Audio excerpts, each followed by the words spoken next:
The minute you walk through the doors at State Farm Stadium at Section 7, you instantly recognize that this is no joke. The biggest stage of the June recruiting period for players all over the country was happening right here in the city of Phoenix. The best teams in the West, and quite frankly, some of the best teams in the country were under one roof, and we're here to talk about with Griffin Greenburg. I'm Justin Young from HoopSeen. So much to talk about in this recap of the one and only Section 7. We're going to talk about the best team, the best player, the best come-up guys, all the storylines that Griffin and I saw throughout those 12 courts from Friday to Sunday.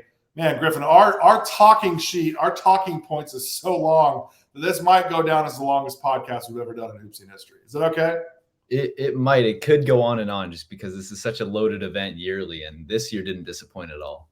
It didn't disappoint. You're right. I had a shopping list that literally had 300 players that I shared with college coaches from every level. I saw about 160 of those players over the weekend. I try to watch a half here and a half there and try to glue stuff together and try to see as much as I can. Which you can do that when you got 12 courts under one roof, the way that thing is set up down there at State Farm Stadium. So a lot to talk about, a lot to sift through. And I think let's go ahead and start with the main thing, really, is that there was an underlying theme across the weekend, and I think it was this. How in the world does anybody stop Columbus High School out of Miami, Florida? And I think that we saw some of the very best teams try to go do that. But, man, there was not an equal to what we saw from Columbus. They were dominant from start to finish. And quite frankly, it was a statement weekend, I think, for the guys from South Florida. I think the closest that I ever saw them get was within 4 points. Harvard-Westlake got it within 4 in the second half of the championship game. And then Columbus ended up winning by 15 points in the end. I mean, why were they so dominant? That team just totally turns it into a different gear. And it's one of those teams that are so fun to watch because they're so energetic, and that energy is just contagious, and they feed off each other. Like, you'll see Cam Boozer scoring 15 in a quarter, and he's not even like sometimes the main story of that. It's Malik Abdullahi, who has 3 or 4 dunks in a row. It's just such a fun, energetic team to watch. And I think the way they play, how fast paced they are, how they get out in transition, how Cam Boozer is just unguardable, just all combined to where they're just such a dominant squad. They won every game by an average of 29 points. I mean, like, that's how dominant they were. And not only that, but they beat Corona Centennial and Harvard-Westlake, really two of the very best teams. You would argue last year, maybe those were the 2 best teams in the whole state of California, like absolutely dominant teams. Now, I know they graduated some guys and whatnot, but to win by 29 points against those types of teams, you've got to tell me that this – I know I talked to Ronnie Flores from Ball is Life. He does his national top 50 list every year for high school teams. If that doesn't put them in the number one, like, public school or non-traditional traditional high school, non-prep school, or whatever you want to call it, to me, that this was the best resume weekend that you could come up with in that type of setting. And the way that they did that to leave, like, no doubt, it was phenomenal to watch. And quite frankly, I don't know if I've seen a team kick people's butts quite like that. That wasn't like a Montverde or Compass or IMG or Oak Hill or one of these power programs that has guys coming in from all over the place. That was amazing. I mean, that was truly, truly amazing to watch those guys get after it. Yeah, we've still got a couple of years of those guys. They'll be back again next year, I'm sure, at this thing. Yep, exactly. I know I mentioned this too. I don't know if I was talking to Matt King, the event director, or if it was somebody else. It might have been Ronnie Flores, about how my only wish from this event is that Perry and Columbus would have been in the same bracket, so we would have been able to see Cameron Boozer and Coa Pete. But I think that those two teams, there's a chance I would gather they would probably play each other at, like, maybe Hoop Hall West or at the Hoop Hall Classic in January. So I would imagine that's probably on the table. They didn't want to play it in the summertime, but that was my only wish from a selfish point of view that I wish that we were able to see was that matchup. But all in all, though, man, I think it was pretty good. So, okay, so we've identified who we thought the top team was. Is there maybe a number 2 in your point of view? I'm just curious off the top of your head. I think if I'm looking at actually it was called the non-NFHS side, I think the Dream City Christian, you could argue, was the top team there. I mean, they went 4-0 and they looked really dominant. I think Jalik Dunkley Distant was really good this weekend, and he's a player that many should watch out for. His athleticism is just crazy. Dunkley. Your last name is Dunkley. That couldn't have been a better gift from the basketball guys, man. That is true. Your athleticism has to be crazy if your name is Dunkley. But But he looked really good. Dream City as a team, you can tell Yeah. they just click well. They played together for a while, a lot of them, and then the new guys you just throw them in the mix and it all works out. So they were Yeah. another team that I thought looked really good this weekend. Yeah, it's interesting to see, like, we saw this last couple of years with Centennial, right, without a Corona. Like, their group stayed together and they just kept getting better and better and better. I think the Westlake program, Harvard Westlake, you could say the same thing with them. They always seem to have a new wave.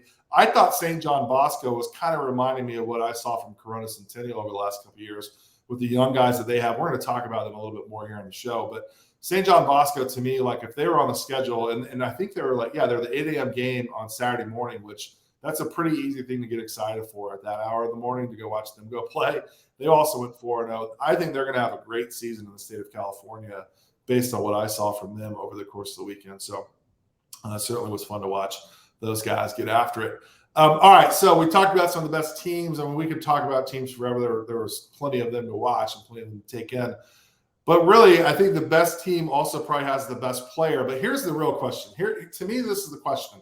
I put out my story. I thought Cameron Boozer was the top guy of the weekend. It's hard to argue with that. He for us at HoopSeen is our number one guy in the class. I can't wait to see this debate continue to play out with him and Cooper Flagg. I think that's really healthy for the sport to have two high-level guys contending for the top spot. But I got to ask you, Griffin, was he the best boozer of the weekend? I mean, like, seriously, was he the best boozer of the weekend? And I don't mean anything against what he did, but man, Caden Boozer was also freaking amazing. I'm questioning it myself because it was really close. I think Caden Boozer, I agree with you. I think he was amazing this weekend, and I think he's taken a big jump from what we saw from him last year, and just every aspect of his game. But he had a huge weekend, and it's tough to clearly say Cameron Boozer was the top player with how well Caden played. I don't know if we've ever had to say that before, right? Like, if we question, was he the top guy in any event that he's ever played in? Like, it's kind of funny to think about that. Two things come to mind. One, maybe the hottest week for basketball twins in a long time. Can we start there? The Thompson twins doing their thing. Then you watch the Boozer twins go out there and do their thing, and Caden Boozer, which brings me to number two. Listen, we're all about copycats, and we're all about compare. At least I am. I love player comparisons. I think it's fun to kind of do. I'm watching Caden Boozer, and I'm also feel like I'm watching young Jamal Murray. That's what I felt like I was watching with Caden. He's made this like full-time shift over to the point guard position. His pick and roll with Cameron was outstanding. And with Malik, you talked about Malik. You just throw the ball to him, he'll go get it and dunk it home. I thought Caden was really good finding Benny Fragilla on the wing, hitting threes. Like, did a great job of overall understanding it. But then when it came down to like knocking down his own shots, creating his own shot, I thought Caden was also fantastic. Again, young Jamal Murray is what he looked like. And to me, like, there's no reason to think that he couldn't have been the guy that gets the crown placed upon his head for really the top overall guy. I don't know. If people are watching this here on YouTube, first of all, like and subscribe, do all the things they tell you to do. But let us know in the comments below, if you were there, was Caden Boozer the best player of the weekend? We'd be really curious to see what people think about this, because you're right, man. I thought he was tremendous and really raised the stakes. Like, was this the? I know you've seen them a lot. Was this the best you've ever seen Caden play? Yeah, I think it was. Yeah. It was. I mean, just all around, he was just amazing on offense and on defense. I think most notably for me, out in transition, that team is so good, and his finishing around the hoop was really good this weekend. Obviously, with the exception of a couple plays at times, but he showed that he can be a dominant force inside at the point guard position as well. And really, it caused a lot of teams trouble. And this is, to be fair, this is a Columbus team that is, pretty tall. Caden's a pretty tall guard. Yeah, sure. Really tall, obviously Cameron, but Caden really showed that he can be a threat from anywhere on the floor pretty much from this weekend. He was tremendous, absolutely tremendous. I'm excited to see really what the rest of the year looks like for them. Rumor also has it that roster is going to add a player or two on a move-in that would really make them even stronger. I don't want to mention it here yet, but I heard some loud whispers over the weekend, which would make that team like nuclear. So good luck, everybody, trying to play that team coming up this year. We'll talk offline. I don't know if you probably heard it too. Maybe you told me about it. I can't remember. I talked to a lot of people over the weekend. All right, let's keep it moving. Let's talk about the best game. With that many games to go through our notes, it might be hard to come up with just one or 50. I don't know. But give me a couple games that stood out to you from your point of view over the weekend. Yeah, the first one I had was St. Joseph versus Notre Dame Sherman Oaks. Yeah, I was there too. Just an exciting game from start to finish. I mean, I felt Yeah. like it was really just back and forth the whole time. And in that fourth quarter, we really saw Tunde Yusufu, who, you and I both love. He just took over in that fourth. Oh. But I mean, Mercy Miller was unstoppable for most of that game. Yeah. He's that way too. Like, he's so consistent. And I always wonder too, like, when a guy commits so early, does his shine get dimmed a little bit more because he's not open, and coaches aren't watching him, and some of the writers aren't really writing about guys because he's not like this sexy name that can draw phone calls from college coaches and kind of the triggers that kind of happen. But Mercy Miller, every time I see him play, the guy does exactly what he did in that game. Now, they didn't win. I think that's a credit to what St. Joseph did. But I do wonder, like, does Mercy Miller does his shine get a little dim because of his early commitment? I don't know. I think in that game too, I'm with you. Tunde, I think he may have missed 3 shots like the whole game, like absolutely dominant. Who do I always compare him to? Who do I always compare him to? Jaylen Brown. And it was the same sort of thing that we saw from Tunde, who was way stronger this year than he was last year and bigger than Jaylen was at the same stage. But that physical intimidation makes kids like stop. Like, man, do I really want to challenge this guy defensively? Not really. They'll try it, and Tunde just powers through and scores and does such a great job. But I'm getting to my point. Julius Price, to me, was also phenomenal. His ball handling, I think I'd put it up there with some of the best ball handling I saw all weekend. That kid is scary good. Mm-hmm. This young West Coast, guard class, because he's hold that. We have to hold. I'm with you. That could be its own pod. No, go ahead and finish your train of thought. But I think we need to dive into this a little bit more. Exactly. I was just going to say that whole category of that class is just really impressive. It's nuts. Crazy. I love it. Yeah, Julius was awesome. In that game, which I thought meant a lot for Tunde to go get open, because I do think that is the part for Tunde. A lot like Jaylen, there's not a lot of creativity with the ball handling, right? I think it's just power, put the head down and go right to the rim. So you don't really have to change much if no one can stop it, right? Like a Porsche doesn't need to be a commuter car. It's a freaking Porsche, right? Like, that thing wants to go fast. Let it go fast. Don't worry about gas mileage. Let that thing go do what it does. You know what I mean? So I'm with you. I thought that was a really, really fun game. I thought the last game that I saw, I talked about Bosco against Roosevelt, was great for a number of reasons. I love events like this because the pairings. LZ Harrington against Braden Burries was outstanding. This is everything that I want it to be. It was a lot of back and forth. I think it was a 1-point game or one possession game, came down to the very end. In the championship, Bosco ended up winning it. Roosevelt, very, very good. Really fun guards. I love that game. That was a game that I was actually watching Columbus play Harvard Westlake, and that game, like I said, it got within 4, but it really wasn't that much of a game. I went across next door and watched Bosco and Roosevelt play, and I was really, really happy that I did, because that was a game that I think was also worthy of that type of stage and that type of shine. And LZ Harrington was great. Thought he was awesome. And again, we'll talk about more Brandon McCoy coming up here with the 2026 guards. Perry, no strangers to this stage. No stranger to great success in the state of Arizona. I go there all the time. My kids go to Perry. I see them all the time. They played one of Salt Lake's very best teams in Alta. What did you see from that one? That was one of your best games, wasn't it? That was probably my best game of the weekend. The best game? Wow, okay. Alta was really impressive, and they held a comfortable lead over Perry for most of the game. I think it was around 10 about for most of the game. And then Perry made, a late comeback, as you would expect they would, with about 5 minutes left. They tied it up, I believe, with under a minute left, and then Ace Reiser hit I think it was a floater over Koa Pete, which eventually would be the winning shot. But he was amazing that game. He was really good all weekends. Just, a quick guard that has great playmaking skills and can really shoot the ball. Alta was really fun this weekend. They beat Sierra Canyon the day before. But that Alta versus Perry game, where Koa Pete, he had 32 in that game. Perry had 57 points. So Yeah. Obviously, you know how good Koa is, and he's going to do a lot of the heavy loading for that team this season. That game just was really fun. That was only a second round game out at Section 7.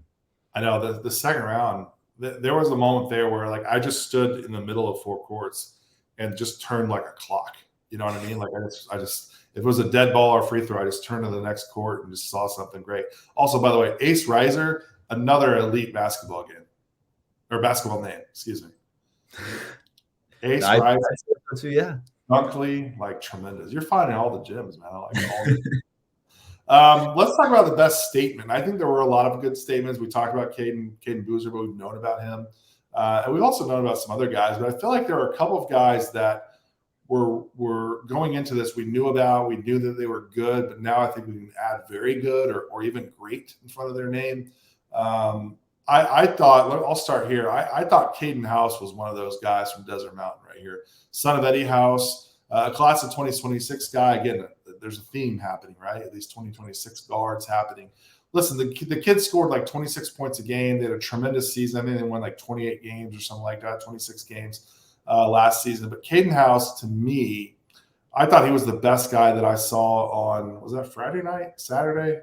All the days kind of bleed together. But he was great every single time I watched him. And he's diversifying his offensive attack now, right? Like where he's scoring at all the levels. His shot selection is becoming more thought out. And man, I really liked him as like an All-American level guy in that class, a top 25 guy. I thought Caden House took his game to the next level and really kind of cemented himself in that category of the true elite in this very, very good class of 2026. I'll throw it over to you. Was there somebody for you that was kind of in that space, like you knew going in was going to be good, but into the weekend with maybe a little bit more of a higher conversation?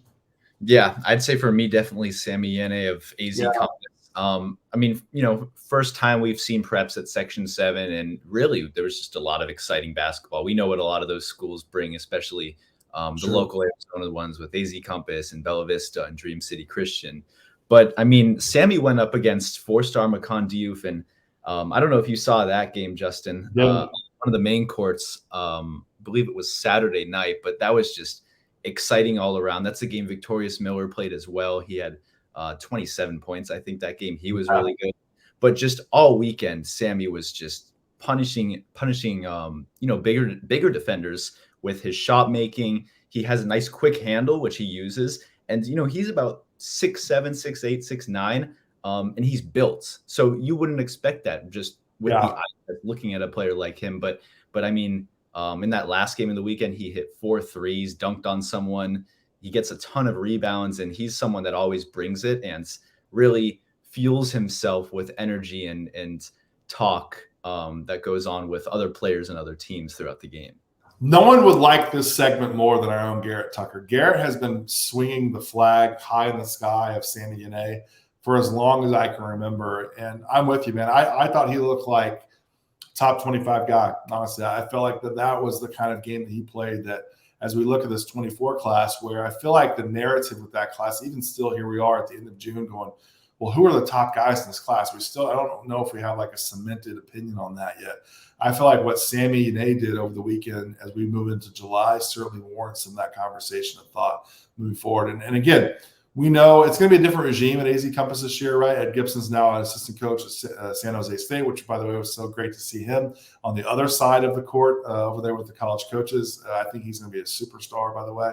I think anybody that knows Ed as well will think that as well. But new coaching, or new voices, rather, that they're going to hear the most over at Compass. So it's going to be interesting to see, does their style of play change? With Ed, we knew that it was pretty balanced. It was defensive. There weren't big stats that came out of that group that you'd expect for that type of team, that worked for them. I'm interested to see moving forward, like how does this benefit other guys like Sammy, right, moving forward for him, and what does that do for his game moving forward? So we talked about some statement guys, but I feel like there are also some guys that really were like on the come up. And again, we keep going back to this 26th class. I think we need to get into that after this segment here about the class overall. Was there somebody for you that really that was on that come up over the weekend for you? Yeah, someone in that 25 class, I'd say Braden Burry's had a huge weekend. Oh, yeah, he's 25. Sorry, you're right. He's 25. But he was just really fun to watch. You know, didn't play last year high school ball because some CIF rules. And I was excited to see how he'd play, his first look at, Yeah. high school ball, really, with his new team over at Roosevelt. And he was really good. Like we mentioned, led them to the championship. That team has some really good guards as well, Yeah. aside from Braden. And he's really just someone that can do it all. I think his rebounding was really impressive this weekend for me. He really crashed the glass well. And, that's what you're going to need in California as well, where he's going to be going up against some bigger guys, some bigger guards as well throughout the season. But I thought he had a really good weekend, and he was my best come up player. Yeah, I'm with you. I think I said he went to Bosco. I was wrong. See, I got too many games. I saw him play against Bosco, so I want to make sure I'm not called out for that. Yeah, I loved him. I didn't realize that he had been sitting out. I did not know that. It makes a lot of sense because I'm like, yeah, I didn't see him on film. When you said that registered. You're right. He was tremendous. And again, Roosevelt, very, very good team. Darnell Slater, by the way, if you're 2024 school looking for a guard that can hit shots, go recruit Mr. Slater. Terrific player. I actually have a story coming on him on the site coming up this week as well.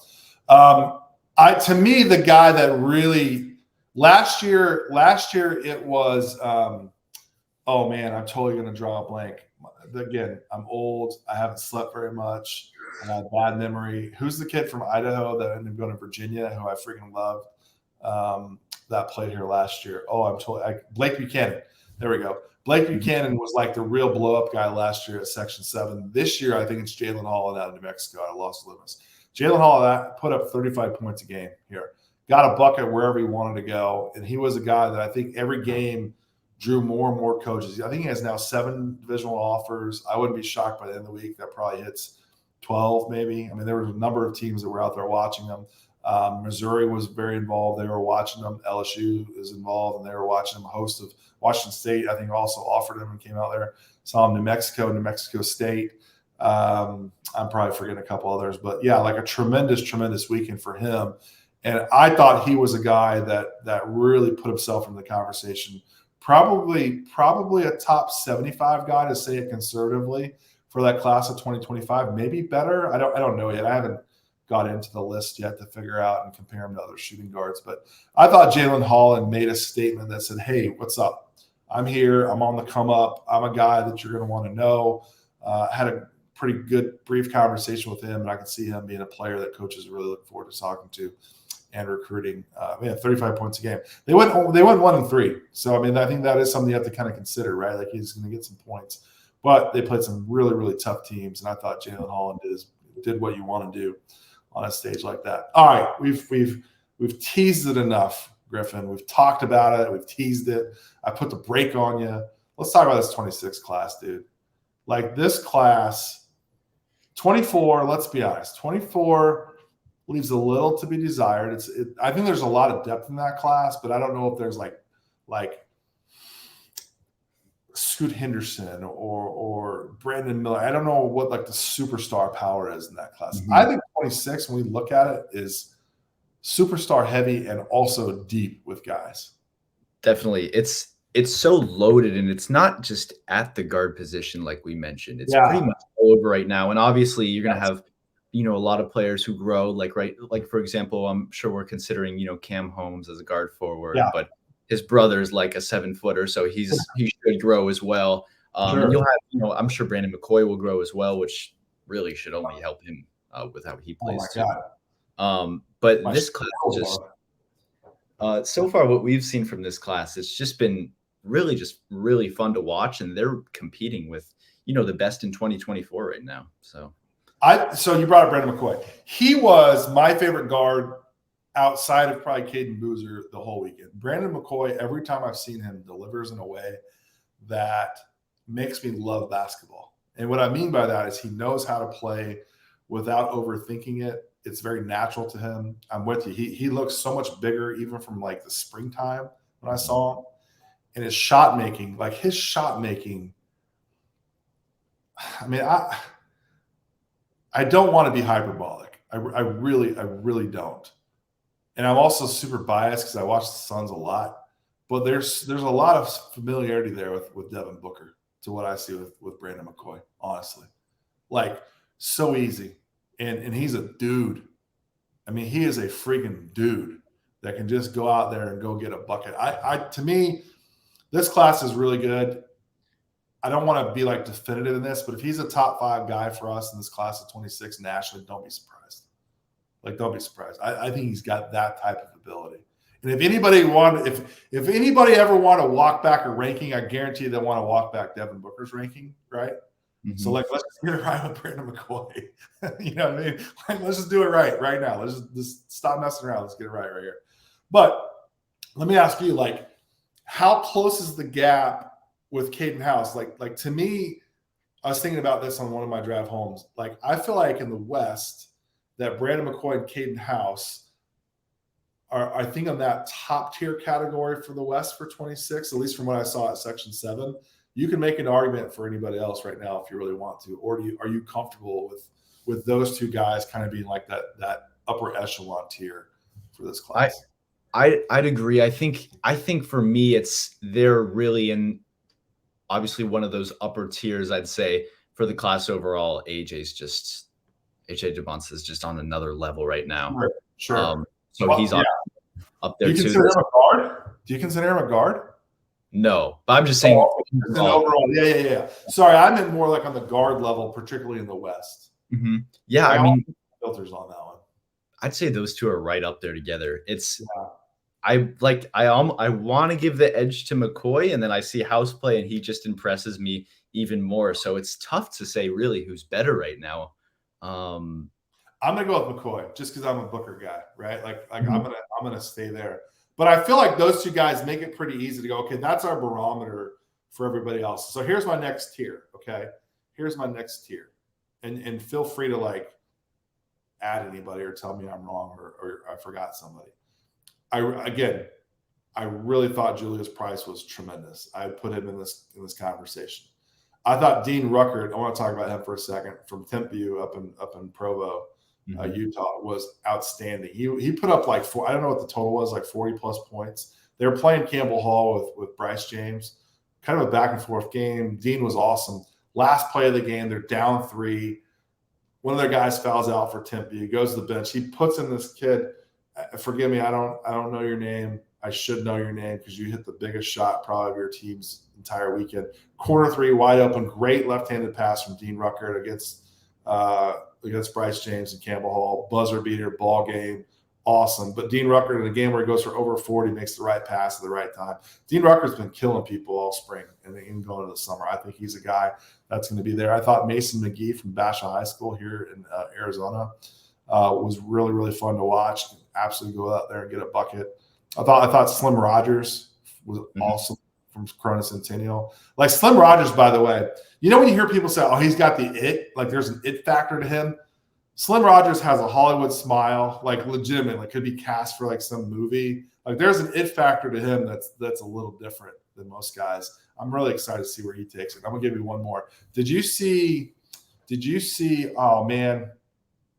Oh, now I'm drawing. I hope I got this right. Riordan High School play. I did a little bit, and obviously, Zion Sensley transfer back there. He's really good. Yeah, just I'm sure I really like. Andrew Hillman is a guy that you're going to want to put on your list of guys to watch. 2026, 6'2", 6'3". I mean, athletic, like stopping your tracks. Travis Brandon from 24/7 Sports texted me. He's like, hey, put this guy in your cheat sheet. And he was absolutely right. I watched those guys 3 times. I want to make sure I saw it right. Big time springs for legs. Really fun to watch in this 26 class. Those are my guys from the 26 class, like really impressive guards that I saw, and I could probably come up with even more. But I mean, that's some pretty strong depth nationally out of the West, where you're looking at all of those guys could be top 100 guys, maybe even top 60 guys, and maybe even 1, 2, 3, 4, 5 guys within the top 40. I mean, that's pretty impressive. And do you have anybody, or did we cover everybody? I'll give you one more that I feel like once I say his name, you're going to be like, oh, I can't believe I forgot him. That's probably good. Jason Crow, definitely. Yeah. Yes. Well, you know what's funny? Okay, you're right. Without a doubt. I didn't see Linwood, and I was pretty bummed. Mm-hmm. But I'm also at that weird place where it's hard for me to fathom that 2027 is a high school class still. And so I know we're talking about 26, but I thought Jason was 27 because he was still a freshman, but he's not. He's 26, which means there's players even younger than him. that are coming up, which I have a hard time even believing, because I think I've been doing this since 2002. So that means I'll be my 25th class. Holy crap. I want to go take a nap now. That's how old I feel. All right, let's just kind of let's play a little word association, or like a little notes. Let's just kind of go through our notes and mention some guys, and maybe play like a little game of name tennis. Okay, is that cool? Yeah. I thought Jace Butler from the Branson School was one of my favorite guys for the weekend. I know a lot of coaches. It's always funny with recruiting events because coaches always want you to like be quiet about their guys that they're recruiting, that they've offered, that they don't want to blow up, because they're aware of like how much a platform can take a recruitment from like kind of manageable to like unmanageable, like in a split second. I think Jace Butler gave a lot of coaches a lot of heartburn over the weekend because he played so well. He's one of those guys too that you may be watching a game here, but out of the corner of your eye, you're watching the game over here, and then by the end of the game, you're watching this game more than you're watching that game. And they're like, who's that number 30 over there, the left-handed kid? He's killing people. Jace Butler, I think, was that guy for a lot of people. And by the end of the weekend, they looked at their list and said, okay, I've already seen that kid. I want to go watch that guy again. And I could see that happening, where Jace Butler, to be quite frank with you, looks like a top 150 player in the country, and really is a guy that's thriving in the June setting. And I wouldn't be surprised if he's really one of the hottest guys on the recruiting front by the end of the summer, after a great Scholastic and travel ball setting. So I really liked him. I'll throw it over to you. Who else really stood out to you from the weekend? I'll say Trent Perry. Every time I see him, he's just a guard that just impresses me more and more. And his game is so multifaceted. He could do so much. And I think he probably had 2 or 3 double-doubles this weekend with rebounds. And obviously he's going to get a bunch of assists out there as well. But he's just really, like a 6'5" guard, but really can just do it all. And he's someone you really want leading your team. And that's why I think Harvard Westlake was so good last year. He was the MVP of the Mission League out in Los Angeles. He was the MVP of their league in Los Angeles. And this year he should only have, a bigger role on a team that's losing a couple key pieces. Okay, here's a real question. His recruitment is really interesting because there were a lot of guys there to watch him play. I think Colorado's in a great spot. Tony Bennett from Virginia came out there to watch him play. Notre Dame's involved. Stanford is involved. UCLA watched him quite a bit. Who am I forgetting? I saw USC there as well. Yeah, USC. Like I'm really interested to see where his recruitment goes. I really, to be quite honest, Colorado's been in a great spot with him for a long time. And every time I've talked to him, Vanderbilt. I knew Vanderbilt was out there as well. Like he's visited them. I think Colorado is in a really good position. That's just my gut. I got nothing to corroborate that, but that's just my gut. 25 years of doing this, my gut usually is pretty right. But man, I'm really interested to see where his goes. To me, he was one of the recruitments that really had the most of a heartbeat of all the 24 guys there, to be quite frank with you, over the weekend. It's fun to watch that one play out. Man, we got a long list of guys to kind of play this name tennis. I thought Trevor Hennig from Mount Si, out of just out like on the east side of Seattle, maybe like more central Washington. Mount Si, every year that they've played in this, has been intriguing to me. I think they're very well coached. They're my kind of basketball team, really like great thinking team that you can tell they played well together. You can tell they played together for a long time. Trevor Hennig is a guy that had an injury, kind of slowed things down, but now he's kind of turned it up. I thought he passed really well. Thought he understands the game really well. Is a player that had some Pac-12 schools taking a look at him. Again, one of those guys where I think college coaches that have offered him hope he doesn't play well, so he doesn't get any buzz. But he did play well, and I wouldn't be surprised to see a couple Pac-12 offers coming his way. He was one of my 5 guys to really watch this weekend. I thought he delivered and justified that over the weekend. I'll toss it back over to you. Who else you got that you really liked? I'm going to give you another guard who I'm also very interested to see where his recruitment kind of goes and what he's thinking. But Styles Phipps, I thought, was really good throughout the weekend. And he's someone who's been on the national radar for a while, but, he's kind of been up and down in the rankings, it seems like. And every time I've seen him, he always plays pretty well.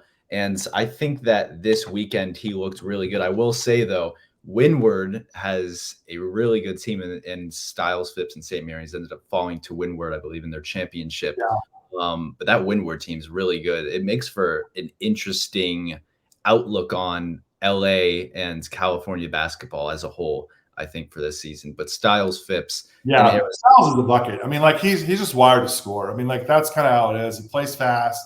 He will get to the rim. Yeah, I think I saw him at 28 in one of those games. Mhm. I watched 2 halves of St. Mary's. Also on that team, by the way, Cameron Williams, 2026. Again, this theme, very, very interesting looking young player, 6'9", really long, is a player that I think we'll be paying attention to quite a bit. I like that one a lot. Yeah, Gavin Hightower from Windward that you mentioned. I thought Gavin was one of the better guards that we saw. 2025 guy, looked like a top 100 guy. Great pace. Like, you know who he reminded me of? He reminded me a lot of oh man, that played at St. Bernard. Their 2 guards, Darius Carr. That's who he reminded me of. Like that style of play, like just fast, furious. Tyler, oh man, help me out here. That played at St. Bernard. Tyler Rollison. Like that style of guard. Like I think Gavin Hightower reminded me of those. I love those 2 kids. I thought they both played really, really well. Gavin Hightower reminded me of one of those guys. I'm with you. I thought, again, it's funny. We really haven't talked a lot about 25. We talk about 24 and 26, but not about 25. Now I'm kind of thinking about it. Yeah, I haven't really like gone through the list yet, but now I'm wondering, like, is he the best 25 guard outside of maybe Caden Boozer? He might have been. I think Nick Hemenya you could throw up there too. Yeah. He's always been good. Yeah, it's interesting. He's taking more of a guard role. We've talked about it before. We're totally forgetting about JJ Mandequit. He's 2025. He was awesome. Right. You saw them a decent amount, didn't you, or did you not? I saw them 2 games. Okay. Mm-hmm. But what did you like? He's another one. I mean, he's really just a player that and he's what, only 6'1", I think. Yeah, I mean, then I'm 6'4". Okay, like that's fine. Yeah, I like how he creates separation and can get open shots. He really knows how to work with the ball, and he also knows. I saw a little bit of him working well without the ball as well, which isn't easy if you're an undersized guard and can only do so much without the ball. But he's just another guard that's once again just an elite shooter. I freaking love that kid's game, man. Love his game. I'm going to tell you right now, he probably watched a lot of games with his pops when point guards had the shortest shorts ever, and it wasn't because it was cool, it was just because like that was the era. Like I guarantee you, this man watched Isaiah Thomas. This man was watching John Stockton. This guy was watching that type of point guard, Kevin Johnson. Like he was watching in that area where the shorts were really, really short. I guarantee it. That's the point guard that he grew up watching. I would bet the bank on it. If that's what he's doing, it's working. So keep it up. If he rocks some short shorts next game, I know he was watching the podcast. A couple other guys I'll throw out there too that I thought, again, we're already almost 40 minutes into this podcast, pushing record time. We could talk about a ton of guys. We'll have a ton of coverage coming up on HoopSeen.com, so make sure you stay logged on there. Make sure to follow Griffin on Twitter. Follow me on Twitter. We're going to have a lot of stuff coming up this week. 2 more guys I just want to talk about. Brady Hennege from Cactus High School here in Northwest Phoenix. 7-footer, was terrific, great on the glass. I talked to a lot of schools that were like, good mid-majors that kind of waved the white flag, like we're out. He played too good for us. We have to move on. I know Iowa's involved there. I was watching him quite a bit, but Brady Hennege played really, really well. He put up big numbers as a junior last year at Cactus, and I certainly think he'll continue to do the same. And I really liked, and I'll wrap it up with my guys, is Jaden Stepp from Tualatin High School up in Portland. Jaden Stepp was awesome. Shot the ball really, really well. Coming off an injury, back playing at full strength. He said he had a ton of confidence. He's a guy that I could see some Pac-12 schools also getting involved and taking a really strong look at him this summer with Northwest Rotary Rebels. I think that's the new consolidated name for those guys on the EYBL circuit. So anybody else for you that maybe we didn't bring up? Oh, I see a couple, so I'll bring them up if you know. One player actually that I don't even think we talked about before, Jacob Kofi. I've always been a big fan of Kofi. He's interesting. Yeah. really intriguing prospect. And we've seen some flashes where he's just totally dominant. I mean, Yeah, we have. What, 6'9" big that can really handle the ball. And I saw that this weekend. He had one play where I think he did like an in and out move, drove all the way to the hoop, spin move, and then dunked on someone. But he's just someone that really needs to be looked at in this 2024 class. I don't think is getting enough attention. But I mean, he has some really good offers. I know he took an Oregon visit as well. I think that was his last visit that he took. But he's someone that I've really been impressed with, really every tournament that I've seen him at. And then another one, Robert Hinton on Westlake. We talked about his how his role should be a little different on this Harvard Westlake team this year. And this summer so far, he's just been great. I saw him here at Section 7, obviously, last week at Cali Live. I've seen him in EYBL, and he's just had a huge summer overall. Another one of those players who committed really early, like we talked about. Yeah. But like, he's going to be so like, there's so many great shooters in the Ivy League. Like, everybody can shoot. That to have a guy like him, he'll instantly be the best athlete in the league. Mm-hmm. And like, listen, we've seen some studs come out of the Ivy League, right? Like it's a pretty regular thing. You look at Princeton's year. Harvard's always had great players. I think Rob Hinton could be in there and be a real problem for years to come. We didn't mention these guys, and I had to look up. They went 3-1. Oak Ridge out of Florida. They're, to me, the best team that we saw last week down at the Southeast Regional down in Atlanta. Oak Ridge came out here to do their thing. Jameer Jones was awesome. I watched them a ton last week, so I didn't watch them a lot there. But Jalen Reese also is a guy. Did you watch Oak Ridge at all? I did. I liked what I saw from Jalen Reese. A guy that can just hit shots. And he was big all week. And it was fun getting to see Jameer Jones back with them. And, that was a team going into the weekend that everyone was going to tune in with. Those Florida teams are really exciting to watch. Man. Different animal. I personally, listen, I was stoked to see some teams from the South come out here because that's what I'm so used to seeing. For me, it was exciting to see that style of play. I actually forgot about just how freaking tough teams are in the South and athletically. Columbus, again, as we kind of bring it back to full circle, they certainly set the tone and went forward and absolutely dominant over the weekend. This was fun, man. I told you, I wish we had one more day, honestly, of Section 7 to really go through and see it all. That was a ton of fun. And quite frankly, I think it's good for the game that June has these types of events. I hope we see some more state consolidation to really allow. But there was over 450 colleges there at the Section 7. I mean, that's what we do. That's what we see at the Best of the South, like these massive events all under one roof, the ease of use, the opportunity for coaches of all levels, not just like the blue bloods, but like the D3s, the NIAs, the junior colleges, and everything in between. Like, it's a perfect opportunity. And if we really want to do basketball right, whether it's scholastic or travel, this is proven. It works. It works. If you have good leadership, which they certainly do, and a guy like Matt King, who I respect wholeheartedly, I think he has such a great vision for what we're doing.